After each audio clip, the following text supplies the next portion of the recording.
You're tuned in to BSing with Y-Eagle-Y, a veteran-run podcast cranking up the volume on stories, wild ideas, and straight-up fun. No scripts, no filters, just real talk, big laughs, and a little chaos along the way. Grab your drink, turn it up, let's rock this BS together. If you'd like to keep up with the upcoming shows and events, head on over to our brand new website, bsingwithY-Eagle-Y.com, and subscribe. I want to give a big shout out to Ed, the man behind Static Shift Radio, holding it down for rock artists and keeping the scene alive. Go show him some love and check out the website where you can find Static Shift Radio station and upcoming events. That's staticshiftradio.com. Now rolling with me, as always, is my co-pilot on the mic, the one and only the Ferg. Also, Reggie the Great, beach creator from Colorado. And we can't forget the man behind the magic, Disease, the producer. He's the wizard on the boards, making sure all this chaos sounds smooth, sharp, and ready for your ears. Now, I have a real important announcement right before we bring on our special guest. We have a veteran that reached out to me a couple days ago, and he's doing a sponsorship for other veterans and their child for hunts. And I'm a man of my word. I told him I would show his post.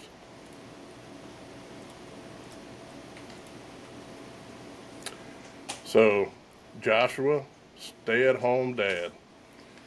Y'all can go to his Facebook page, and as you can see, he's doing a sponsorship so that another veteran can take their child on a hunt this year. It's called Felicity Cape Hunting Memorial. You can see the Cash App if you want to make donations for this hunt, or you can go buy a tumbler. Now, as promised, joining us today is Bob James, Marine veteran and rhythm guitar powerhouse of Silent Theory. He brings the grit, the riffs, and the stories you don't want to miss. How's it going, guys? Hey, how's it going, Bob? Thanks for being on the show today, brother. Yeah, absolutely. Thanks for having me. Oh, yeah, glad to have you. So, Bob, doing a little research, back in 2010, and I'm pretty sure I came across your music because in 2010 I was just getting out of the Army, and I was listening to rock.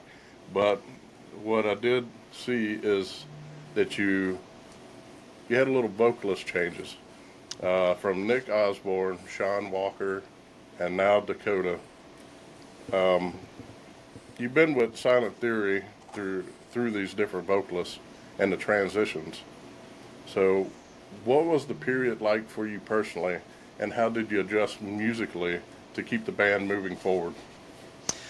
Yeah, I mean, I guess kind of little background, like you said, I've been with the band for a while, so Mitch, Scott, and I were actually in a project together called Faded, and we did that for a couple of years, and that had run its course, and Nick had been a part of that too, I guess.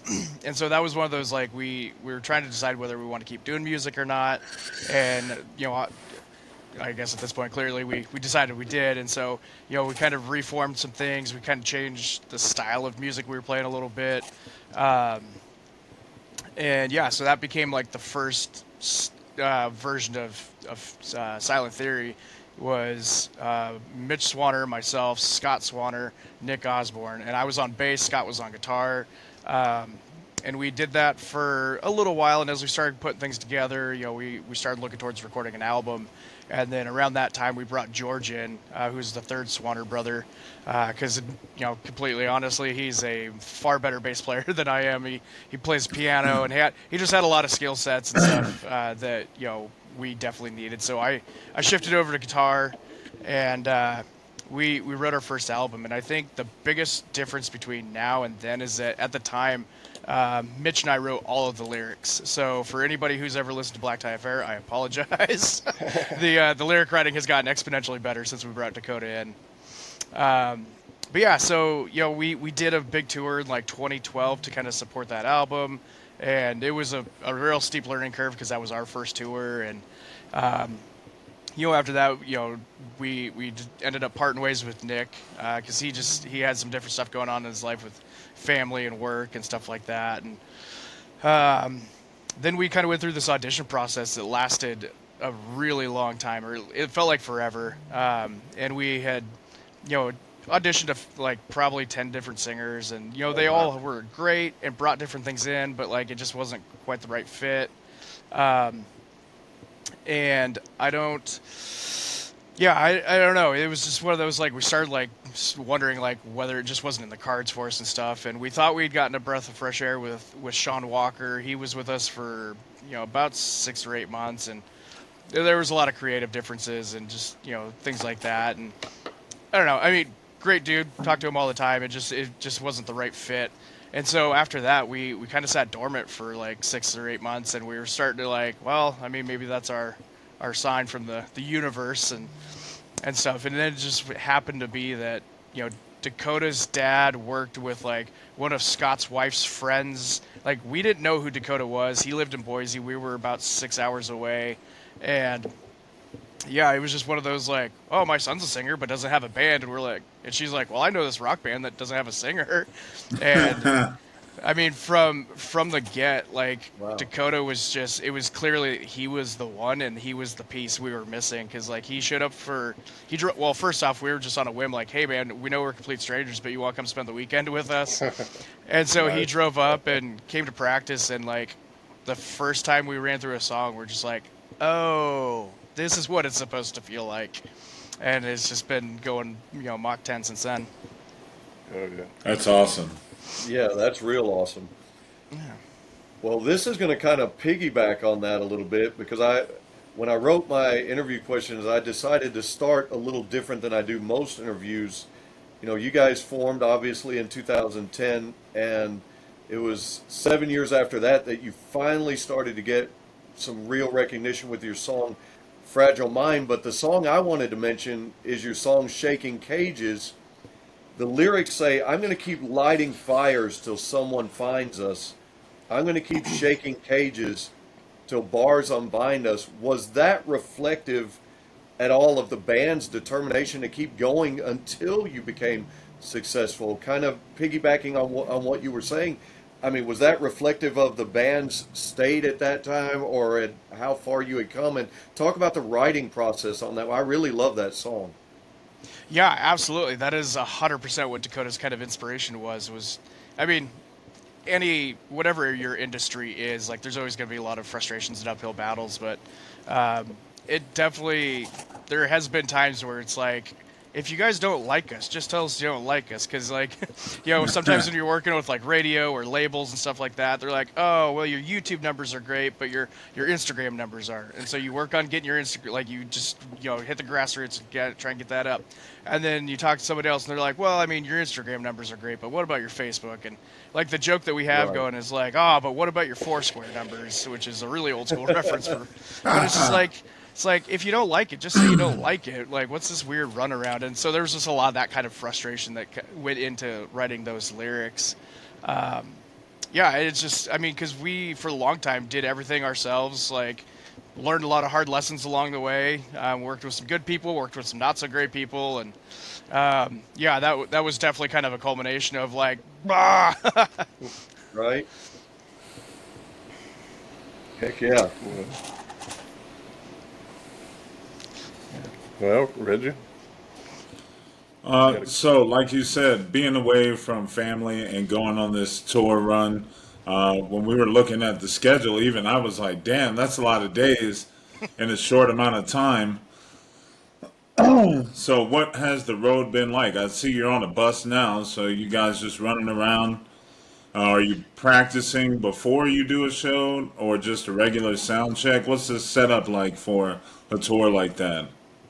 Yeah, so, yeah, we definitely, we all have family back home. I'm the only one who doesn't have kids, but that's by choice. And so my wife and I have our, 2 dogs, 5 cats, and 8 acres and stuff. But all the other guys have little ones back home, and we all have just different things going on. And so we try and balance the family life with the band life and stuff. And So we definitely try and make the most out of the time that we're away. So we typically will try and book tours that are 2 to 3 weeks long and just pack as many shows in there, which is incredibly exhausting and definitely can take a toll on things like Dakota's voice sometimes. But we just try to be really careful about like our day-to-day activities to make sure we're preserving that. But yeah, I mean, for the most part, like it's not too bad, especially when we get to tour over here on the East Coast, because a lot of the shows are just a couple hours away and stuff.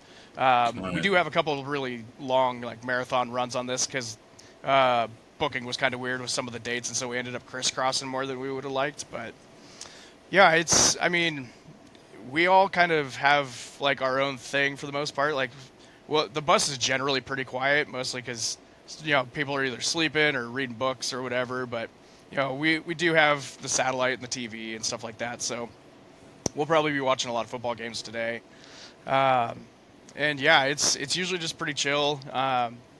We do have the bus, but we do also because we have 5 of us and we have 3 people riding with us on this run, and sometimes it's more than that and stuff like that. So we still typically stay in hotels because that's the other part is like, I mean, we're already pushing ourselves quite a bit, so we figure we might as well make sure we're getting good sleep. And also, like, at this point in my life, I really need that shower every day. So, Yeah. that's that kind of stuff. So, yeah, we definitely try and find, like, the downtime in the travel, but it can definitely be a long run sometimes. Yeah, man, That's you're, dope. you're going from being a Marine to now you're traveling again. So, I Yeah, mean, at least I'm inside of the bus and not in the back of, yeah, like, a 7-ton or something. hell yeah. So, um, now, Silent Theory originally signed with Turkey Vulture Records, is that correct? Yeah. And I think after doing the national tour, y'all decided to part ways. Was that like a mutual thing, or is it just best for growth on your part, or? Yeah, I mean, we're still really good friends with the people that run that little group, and it was definitely a good learning experience. And they helped us get our first album, Black Tie Affair. They helped us get that recorded and put out and everything. So definitely grateful for that. But I think it was one of those where like the contract was expiring, and we'd kind of just started looking other directions just for growth purposes. So Yeah. yeah, no hard feelings there, but. Yeah. All right. Well, I would like to ask another question. I know I'm stepping over there, Ferg, but do you mind if we play one of your songs on the podcast? That way, for n- viewers, a lot of people. The whole reason we do these podcasts with rock bands or other genres is to be able to get you out there, and we Absolutely. charge nothing. We charge Nothing. nothing. We just talk. We enjoy speaking with the bands, and I know that I've went out and I have a day job as well on top of my podcast. So I asked a few guys, and I'm like, "Hey, man, you ever heard of Silent Theory?" So out of the 10 people that I've asked, I would say 2 people was like, "Yeah, man." So, what I try to do is play a song, usually of your choosing, Bob, Yeah. and then people get to hear your music down here, you know. And what I like, and see, Reggie's from Colorado, and Ferg's from Tennessee, so we try to, share the love, so to speak. Yeah, absolutely. I'm 100% down. Always, willing to put the music out there for people to listen to. Is there a song in particular that you would like to let them listen to? Yeah, let's see. Not knowing your crowd super well. Um, I don't know, because I think, yeah, especially since you brought up Shaking Cages, that's always Yeah. a great song, and a lot of people love that song. That's a big fan favorite at shows. But I'd say if you had a more heavy crowd, you could also go with Made Me This Way. Um, Yeah. Yeah, I like that one. yeah. All right. We are the heavy crowd. Yeah, pretty much. Yeah, physically and mentally. Me too. Yeah.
Do you guys hear it? No? Let me try something here. Sometimes when they update Interview. Riverside, man,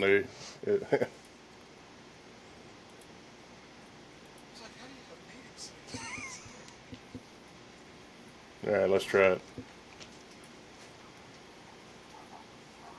Can y'all hear it?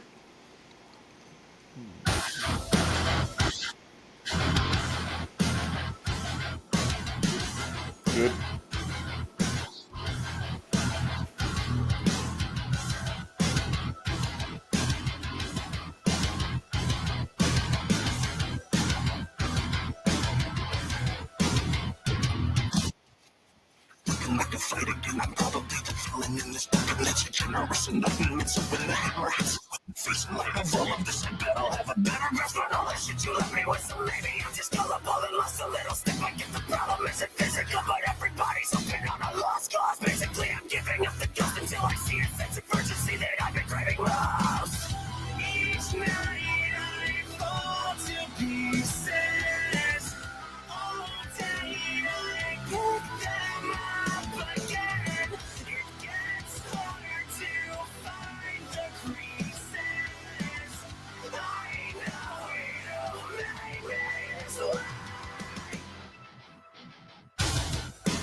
It's pretty fucking sick. That's great Yeah, stuff. man. That's great stuff. You guys are awesome, dude.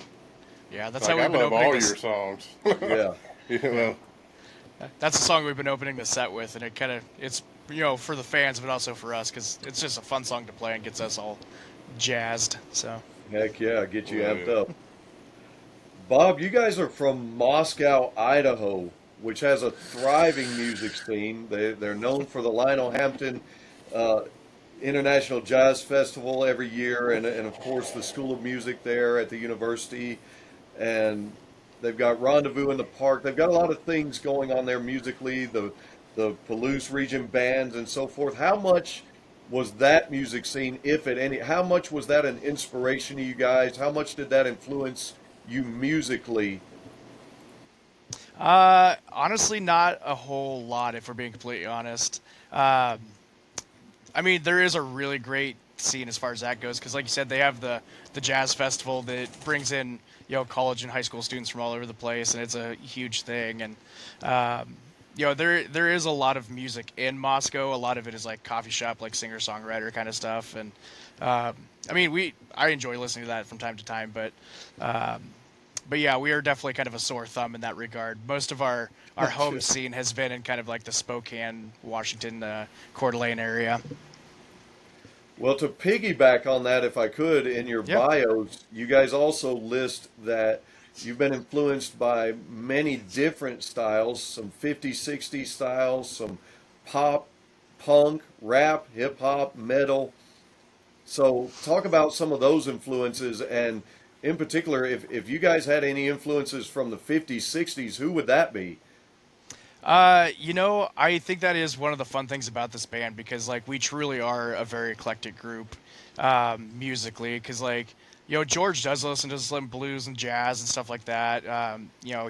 He's bouncing around sometimes he's real deep into country, sometimes he's real deep into like the modern rock. So George definitely kind of like is probably the biggest question mark for all of us because he somehow brings all of those different like broad influences into the music. And he's really kind of a fan favorite with his energy on stage and stuff like that. But the 50s and 60s stuff, I think we all kind of grew up with our parents listening to that. And I personally just like grew up with like this huge like admiration for like the Beatles and like those kind of bands where you just have 4 or 5 people like harmonizing, all playing instruments, all doing like, and Right. just there's a real genuine musicianship to it that I really love. Where you don't always see in pop music and stuff today.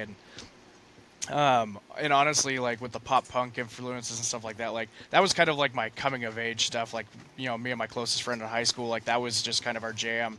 Um, because it was Heck yeah. high energy, kind of silly, a lot of times inappropriate and stuff. But I think what really sticks with me from those bands is like uh, you know they don't always play perfect live, but they always put on great shows. Like the energy is always like so high and just like I don't know. So that's something that I always try and aspire to is just kind of keeping somewhere between a 7 and a 10 the whole show. So Heck the yeah. people that are paying money to come see us are getting that experience because that's the least I can do. Um, but yeah, so I mean, obviously, when it comes to Dakota, like he definitely has a lot of those like rap influences, like and especially if you listen to the Delusions, there's a lot of like Chevelle, Linkin Park, Oh Tool, that yeah. kind of stuff in there. Heck yeah. And his brain works in a way that he can take all that stuff and synthesize it into something a little bit special and unique for us. So yeah, I mean, Well, I I can don't, definitely, yeah. yeah, I don't 100% know how the magic works, but I know that yeah, it is one of the things that we love is that we all have real broad kind of backgrounds that aren't necessarily like. There's always bands that crossover like Rush and things like that, where like everybody's like, well, obviously they're one of the greatest bands of all time. So, um, but yeah, so I think it's just a little bit of magic in that regard, being able to synthesize that into Silent Theory. Hell That's yeah. amazing, and you definitely hear some of the Linkin Park influence and some of those other bands, and so that's really amazing that you guys are able to kind of pull all that together and add your own uniqueness to it and make something for the fans. Yeah, absolutely.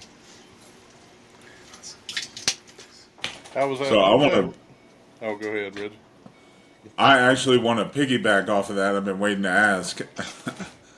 So with all of these influences swirling around, what's the writing and producing process look like for you guys?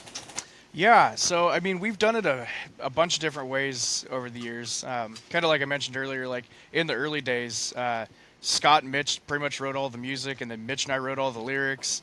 And then we started kind of evolving a little bit. Like George got in the mix with like coming up with like piano riffs or bass lines or something like that we could build off of.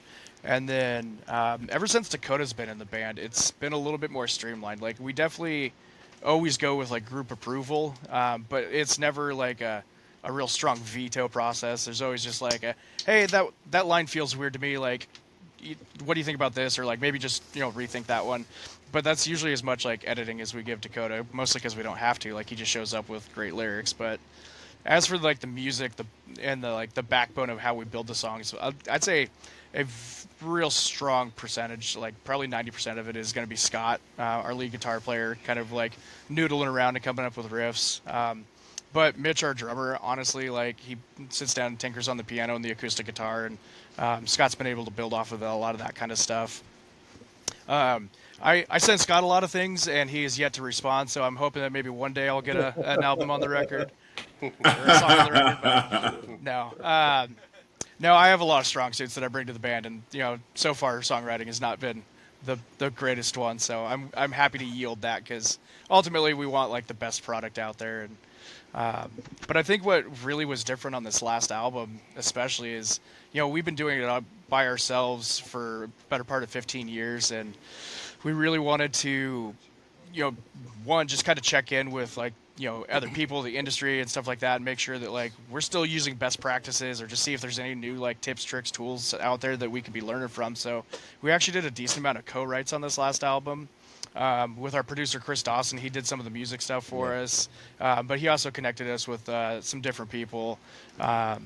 So yeah, it's an always evolving process because we don't ever want to be stagnant and just be like, well, we wrote that one really good song, we should just keep writing that one really good song.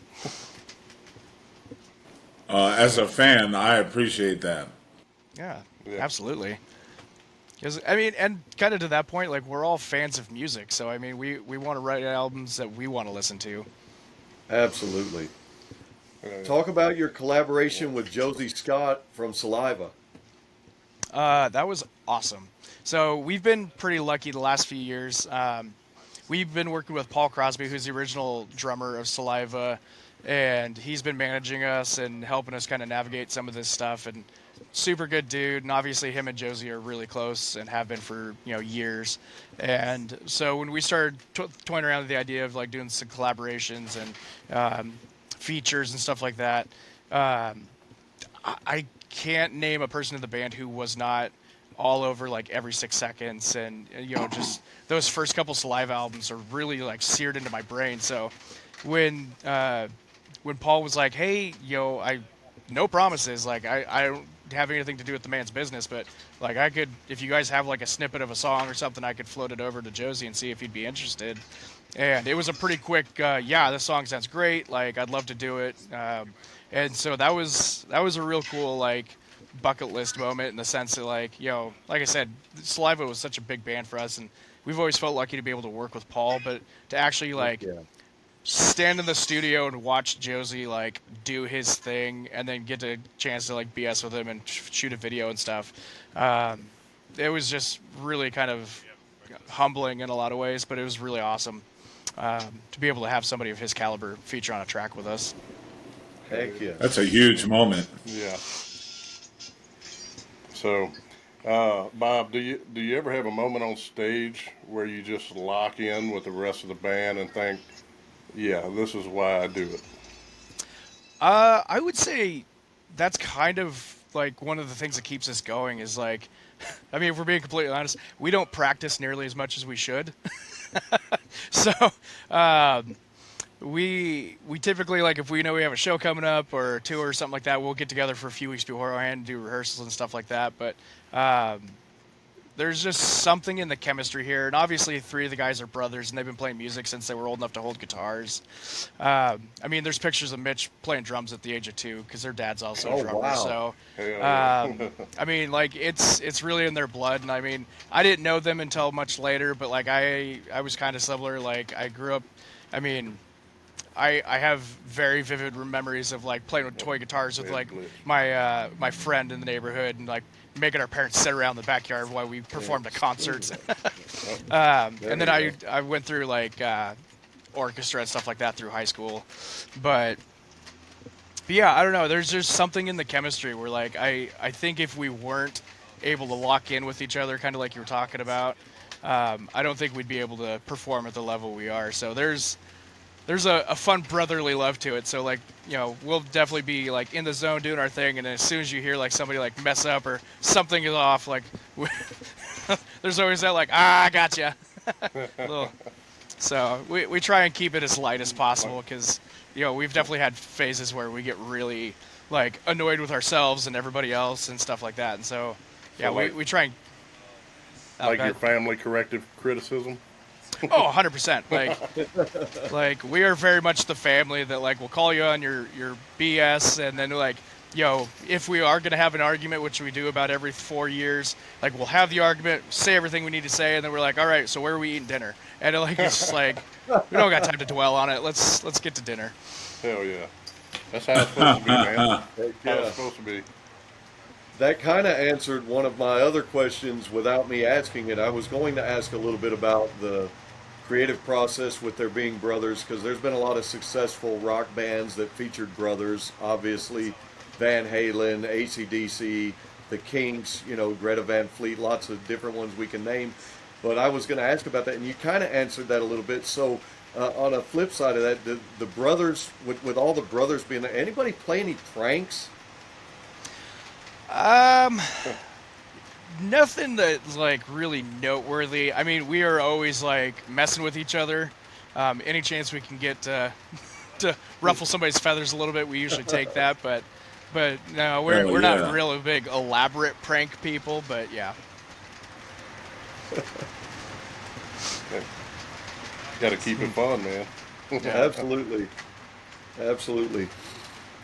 Well, you guys have collabed, and you mentioned a little bit with it. Talk a little bit about what Chris Dawson brought to the table as you guys were producing this album. You talked about Josie Scott, and you mentioned Chris, but talk to us about the things that you learned during the process, and then what he was just really bringing to the table that was unique that you guys had not done before in your previous albums. Like the nice thing about Chris is when he's recording, like he doesn't overcomplicate things. Like he keeps it pretty simple. But we had worked with a different studio and producer out of Spokane for our first couple albums, and we love how they turned out. We loved working with him.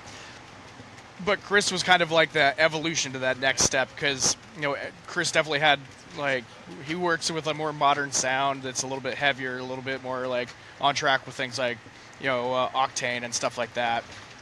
But he also had just a great track record. He'd been working with a lot of great bands, and so it was one of those like we'll go and do a couple songs and see how it goes, and then it was a really great partnership. Like we left there and he was like, hey man, like I don't know what your guys' thing looks like, but I'd love to do an album with you. And we're like, okay, that's good, because we really enjoyed the way these songs turned out. So Heck yeah. but yeah, I think it is helped us evolve a little bit, because like we used to travel the whole band to the studio and we'd do the like this day was all day guitars and the next day was all day drums and stuff like that. And there's still value in that, but like it is kind of nice because a lot of these last recent songs, Scott's been able to do the recording at our spot, and then so we'll get like all guitars done, and then Mitchell will lay down like the drums, or at least like a skeleton for the drums and stuff like that, and then we can send that over to Dawson, and he kind of does like a little cleanup and that kind of stuff. And then when we get there, it's really focused on doing a little bit of the producing thing of like moving some stuff around, adding and subtracting and stuff like that. And then most of the time is for Dakota to kind of like work on vocals, and that definitely takes a lot of heat off of him, because he can just be in the in the zone, Heck and yeah. then also just like not feel rushed or pressured, because like we have 4 days for you to do 2 songs or something like that. Right. Hey, I do want to give a shout out right quick to, Dakota, Mitch, Scott, George. I know they're Absolutely. not on here, but Bob, maybe one day when y'all not touring, we can do another thing, get together again and have all the band members come on and we just shoot the shit, Yeah, absolutely. I hate to leave people out, but I know y'all are very Yeah, you're not busy. missing much. But yeah, man, Well, tell I just them you want said that. just wanted to give a shout out. So Reggie, Now, I did hear you say that you guys don't practice as much as you should.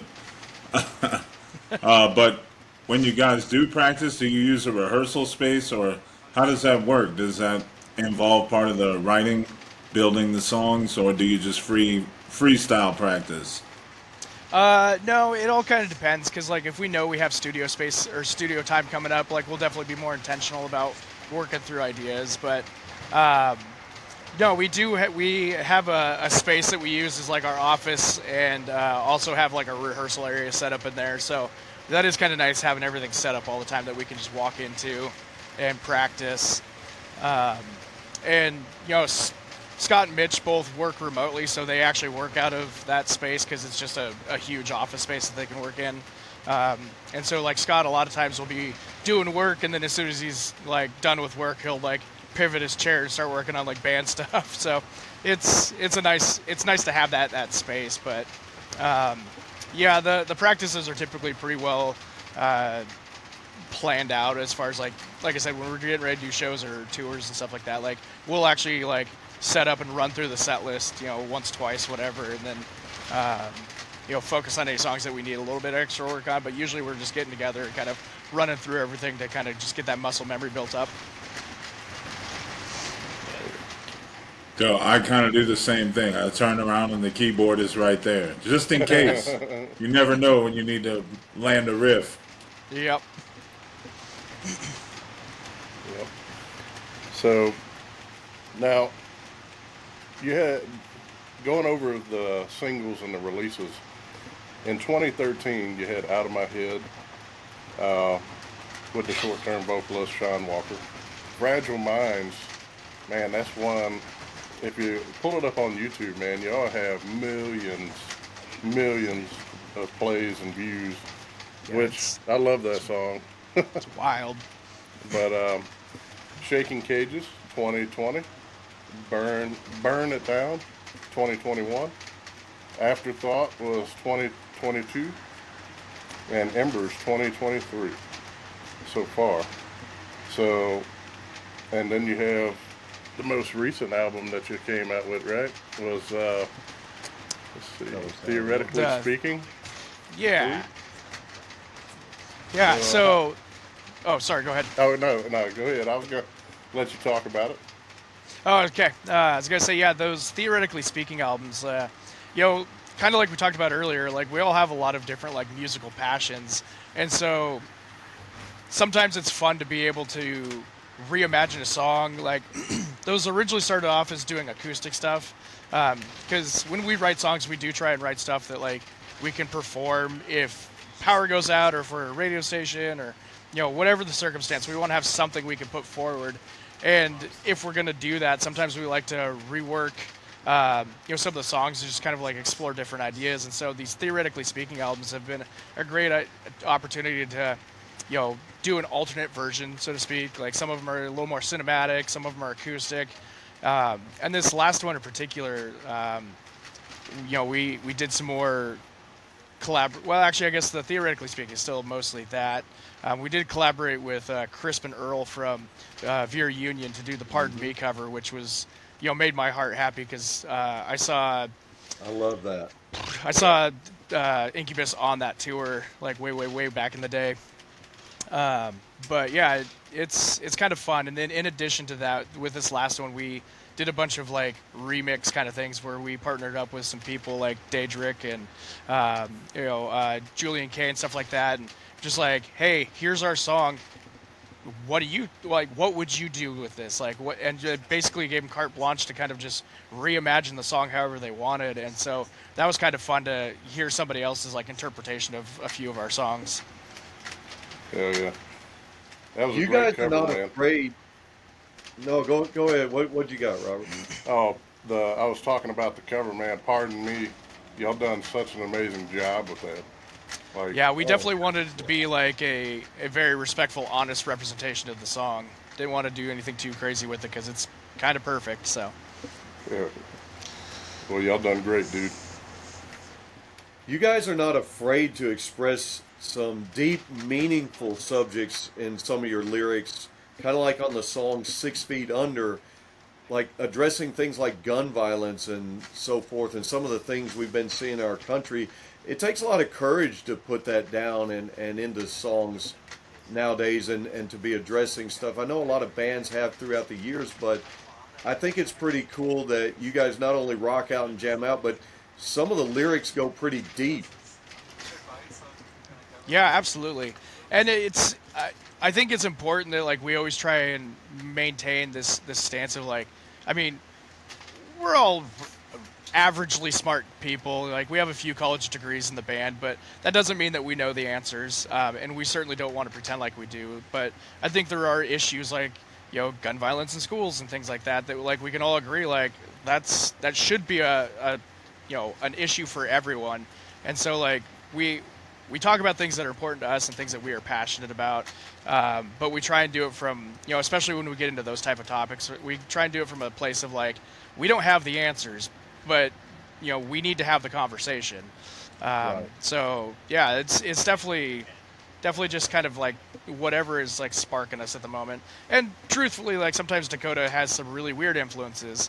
So the song "Fragile Minds" kind of came out of he like was he's a real big like movie guy and like real big fan of the arts. And so like when Alan Rickman and Gene Wilder died within a couple months of each other, he was like super bummed about it, and like just one day it was just like and wrote the lyrics for Fragile Minds. Has nothing to do with those two gentlemen, but it was just one of those like that like kind of sparked the emotion in him to write that song. So Yeah. sometimes we don't know where it's coming from, but to your point, songs like 6 Feet Under definitely are a little bit more on the nose.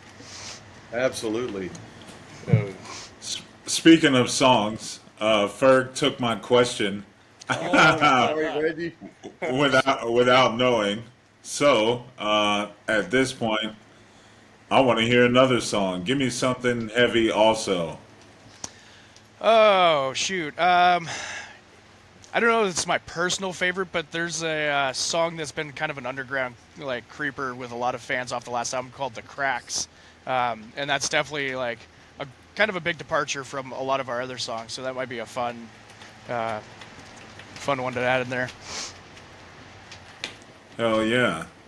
You gonna pull that up, Bob? pulling it up right now. Good job. You're always pulling it up. My own. You see this kind of family, Bob. Yeah. That's the Well, BSing just part of the podcast. We actually, reminds me we, we were joking around the other day, and I don't remember how we got there, but I was like, well, if I don't touch it, no one will. well, we see we try to keep it interesting. So, not only do we do interviews with bands, we also have a thing called open season, and it's all the guys get together. Even some of the band members we've interviewed over, the amount of time, they want to get in on it, so they'll pop in, and we just bullshit and like anything's game. All right, so you can about imagine where it goes. So, but we just have fun with it in between. We change it up a little bit. So, Nice. uh, so, all right, man. Here we go.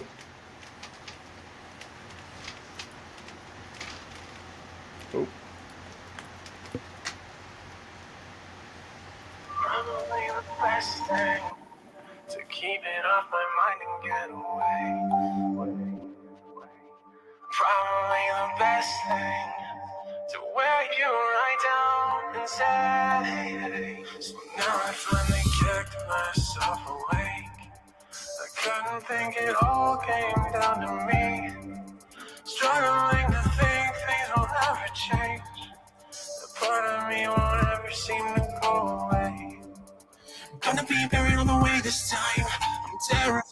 Is the suicide cross the line? Well, I can try, but it's not enough to feel alright. You might have lied when you made me feel the empathy and the enemy. And then I fell right down on it. You played me just the way I saw it go in my head. Can't let you off again. Breathe in, breathe out. I found a new way to fill a void inside, a poison vine. Now the pills I swallow dry my eyes, counterweight for all the fucking parasites that cut and hide. They drain me dry, now I don't feel any empathy for you and me. And then I fell right down. You played me just the way I saw it go in my head.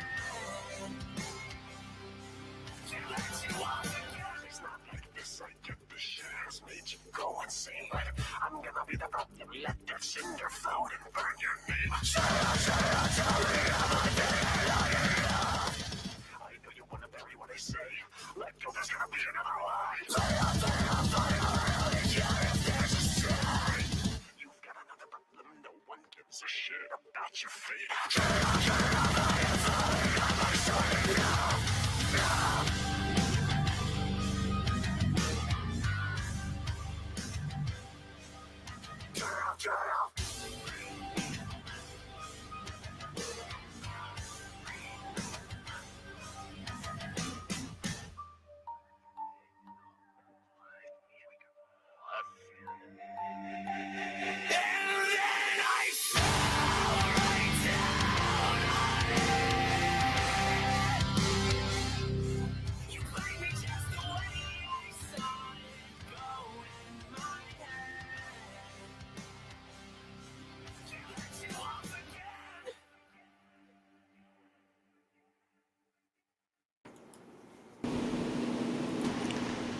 That is fucking awesome.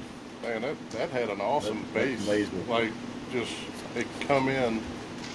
Yeah, there's like I said, it's a complete departure from a lot of the stuff we wrote. And Dakota was super passionate about adding that on the album. Yeah, I mean, people have really, really loved it. So we're not normally the blast beat kind of guys, but it works. Heck yeah. You know what? I'm a big fan of the crossing genres all the time, so I love it. Nice. I usually ask bands if they have a favorite venue, but you guys just played Louder Than Life. Talk to us about playing Louder Than Life and your experiences and the fan reactions. Absolutely. I mean, it was wild. I mean, we've played a few festivals over the years. Some of them are good, some of them bad. And this definitely was, I mean, it's almost comical how big it was. But I will say, you know, Danny Wimmer, for like whatever your thoughts or opinions on him, like I think that his team does two things really, really well. They focus on fan experience and band hospitality, and they do it better than anybody else. So like this festival was enormous. They had two gigantic main stages, and then they had like what a lot of people would call main stages. They had a couple of them staggered around. It kind of reminded me of the old Warped Tour days, where there's just like so many great bands playing like kind of all over the place. But like in between these different spots, they had just a ton of really great food and alcohol vendors. They had like people who were out there like doing like crafts and like different like services and things like that. Like it was pretty cool. I will say by the end of the weekend, I was done walking around in my boots. But because there was just a lot of that, like, I want to see that band, but it's going to take me like 10 minutes to walk over there. And then I want to see this other band, so I'm going to have to walk another 15 minutes back. And but, I mean, the play in the show was incredible, though. I mean, we got the privilege of being added on a little bit late because we had played Incarceration, and I guess Danny's team really liked it. And so they had a band that had some scheduling issues and had to shift around. And so they reached out to us and asked us to fill that spot on main stage opening on Saturday. And we're like, yeah, 100%. Heck and yeah. like, it's just, I mean, the professionalism that their hired help brings, and then like the actual Danny Wimmer team are just like so locked in to making sure that everybody's being taken care of. And then, yeah, it made it easy for us to kind of show up and do our thing and really just kind of have that great moment with those fans. Yeah. And it's important because, like, especially a festival like that, like, I mean, festival tickets aren't cheap. And for a lot of people, like, this is their one concert for the year and stuff like that. So, you know, we really want to be able to go out and, like, play as hard of a 30-minute set as we can to make sure that they're getting what they can out of it. And yeah, it's such a cool experience, and it's kind of fun watching some of these bands who are for sure like arena headliners and stuff like that getting a 30-minute set, and it's like, what of all of their hits are they going to play in this 30-minute set? Right. So it kind of makes it fun in that regard too. Yeah. Was there a great, like, talk about the camaraderie amongst the musicians while you were there and what you experienced as you guys probably talked with some of the other musicians, some of the other acts that were on the festival? Yeah, absolutely. I mean, I think it's kind of nice because I think the old days of, like, you know, the just huge egos and, you know, drugs and everything, like being the center of music. And I'm not saying that stuff doesn't exist. Like, there's for sure a lot of both of those, but like I don't feel like it's the core of the scene anymore. And so, like, I think a great example is Funeral Portrait played right after us, and so like they watched some of our set, we watched some of their set, you know, while we're setting up and tearing down. But then, you know, I ran into guitar player a little bit later and just randomly like, hey man, really great set, you guys sound great. And then he and I stood there and talked for like 20 minutes, and Yeah. and yeah, it's just, you know, especially in like the artist and media areas and stuff like that, where it's just kind of like people hanging out and kind of letting their guard down a little bit. Like, it's a very positive scene. I think for the most part, a lot of people, you know, are respectful, and like, it's really nice to see that, like, you know, some of those horror stories of like, oh yeah, they're a really great band, but you know, they're kind of assholes, and so it's nice to Right. see that that's not always the case. Right. Well, that's why I wanted to ask you about the camaraderie amongst musicians, because I do see a shift in today's times, and I think it's so important because I remember a time when bands would just be douchey to other bands, or like, you know, just wouldn't give them the time of day, would kind of snub other bands and not be supportive. And Yeah. so I've seen a shift, and I wanted to ask you about that. I think that's awesome. Yeah, I mean, I think one of the things that's kind of crazy is that, like, people who listen to music aren't going to exclusively only listen to one band. I mean, look at all Right. your posters and stuff behind you. Like, all of those are really great bands, and you are a fan of all of them. And, like, Right. that's awesome. That's the way it's supposed to be. So, sometimes, like, that ego thing in the past really kind of always weirded me out. When it's like, you're not vying for the one single fan. Like they can like both of our bands, and there's no reason why Right. they shouldn't. So speaking of liking all the bands, one big dog, one top dog, if you could collaborate with anybody, alive or gone, who would that be? Ooh, that is a great question. Um,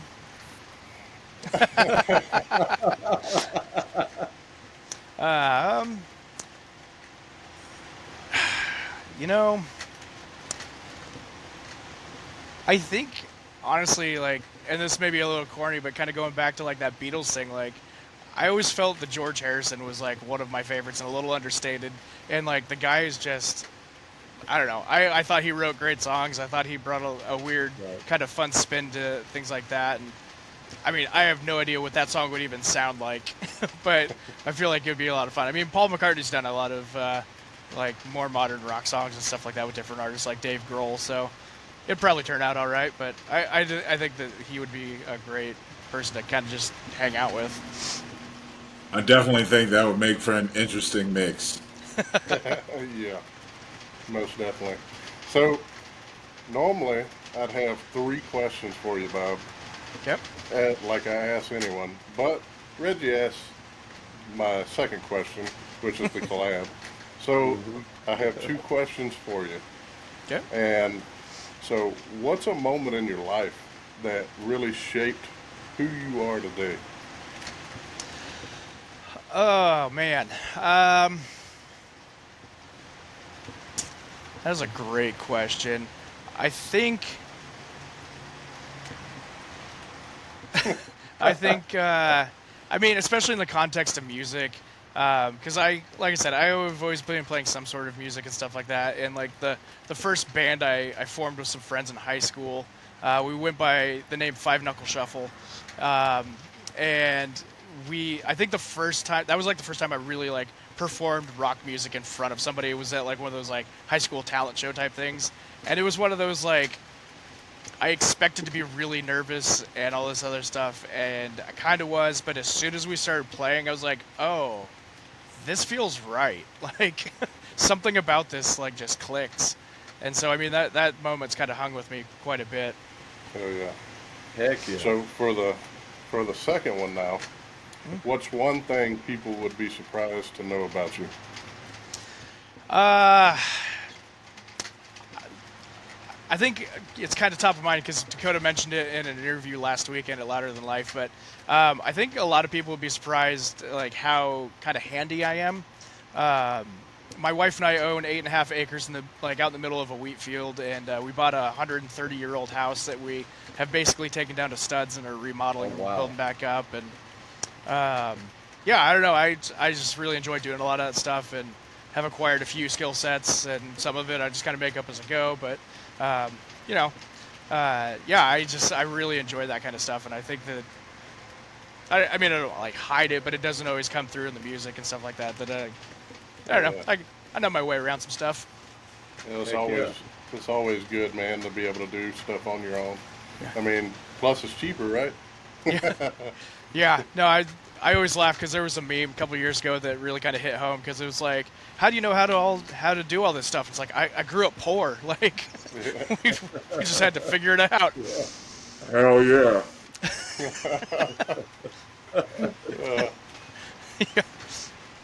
The only way this getting fixed is if I run that skill saw. Yeah, Well, Well, thankfully, I did home restoration for 10 years before my current job, so I learned a lot of things of what to do and what not to do. And there's a lot to not do, I promise. oh for sure.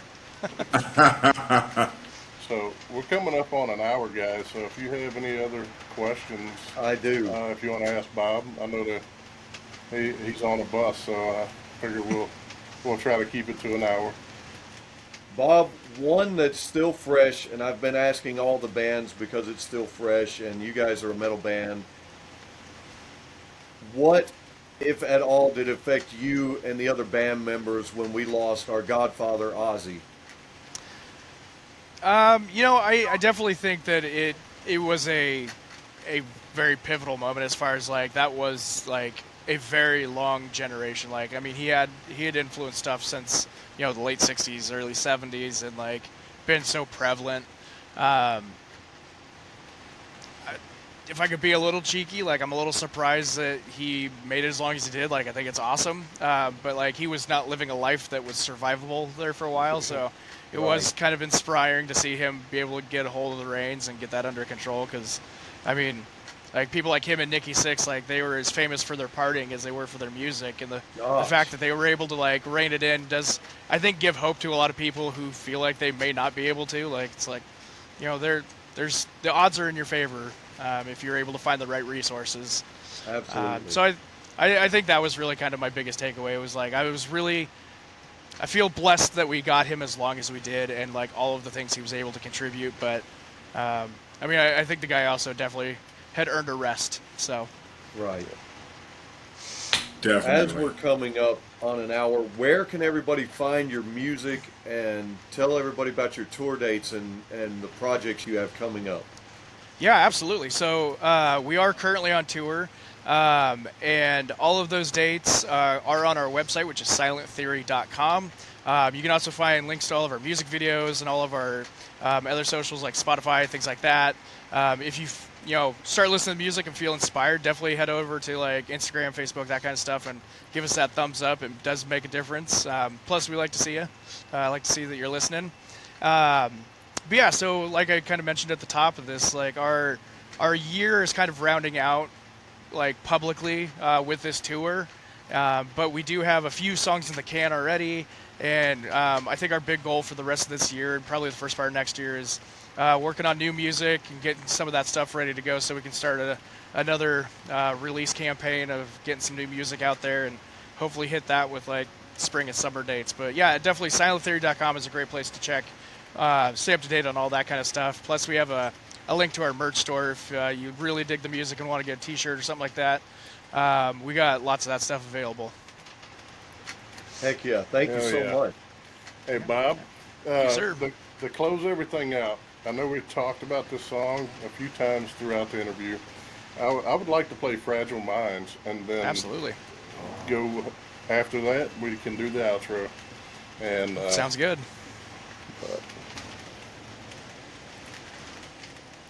yeah,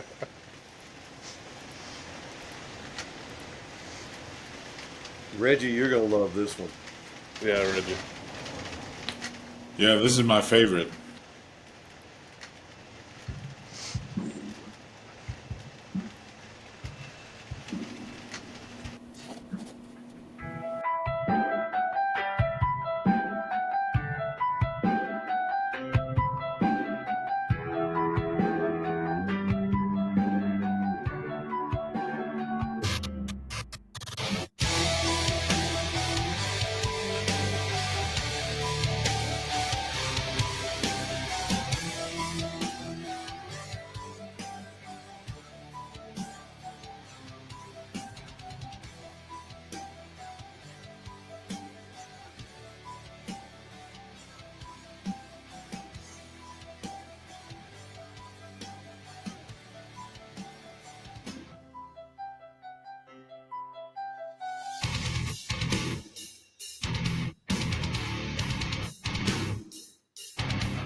Cut me open and you'll find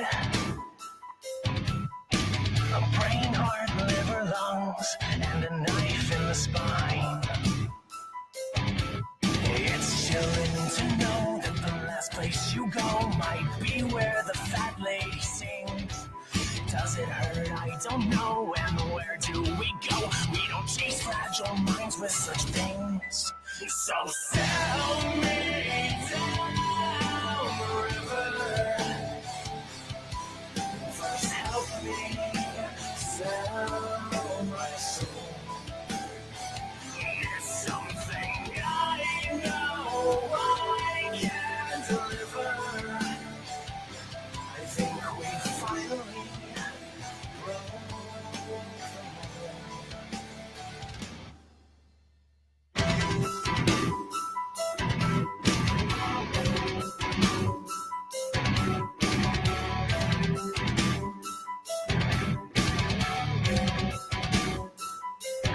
It's getting harder to know if I'm sane.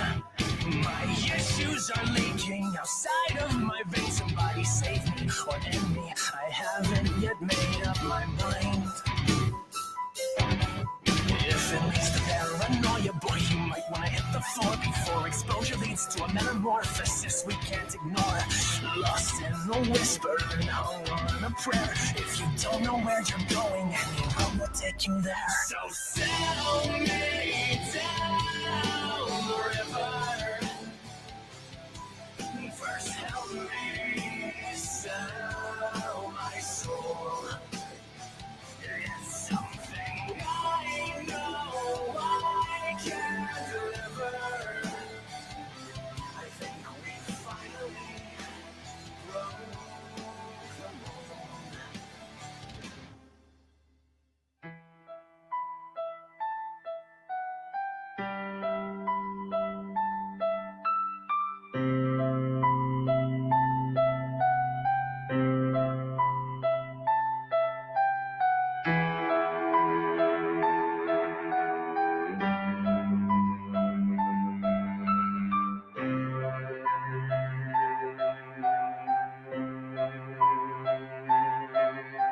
Will I be an end to someone's destiny? Who's to know? And will I give right in to my aggression? Who's to know? Will I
I just want to say that drummer is so tight and precise. Yeah. Yeah, no, Mitch doesn't always get the credit he deserves. Like, he's an incredible drummer. A wise man once said, "Let the drummer get some," and he was right. Absolutely. I can tell you what, Bob, I do appreciate you allowing us to play you guys' life work on our podcast Yeah, because absolutely. I love sharing different bands that come on the show. We share their story, we share where they came from and where they're at now and where they plan to go. And if we can acquire one more viewer, one more listener for you guys, you know, we have accomplished, everything because this is what we're Yep. about, man. You know, these guys that you see on here and the voice in the background, you know, we just enjoy sharing other bands' success and story. And I do appreciate the time that you've had for us. Absolutely. Thank you so much for having me. Yeah. So that's a wrap on today's episode of BSing with Y-Eagle-Y. Big love to the band Silent Theory and Bob for Yes, hanging with thank us you. and sharing the sound and story. Y'all go check them out, support their music, and until next time, keep it real, keep it loud, and keep on BSing. All right, Bob.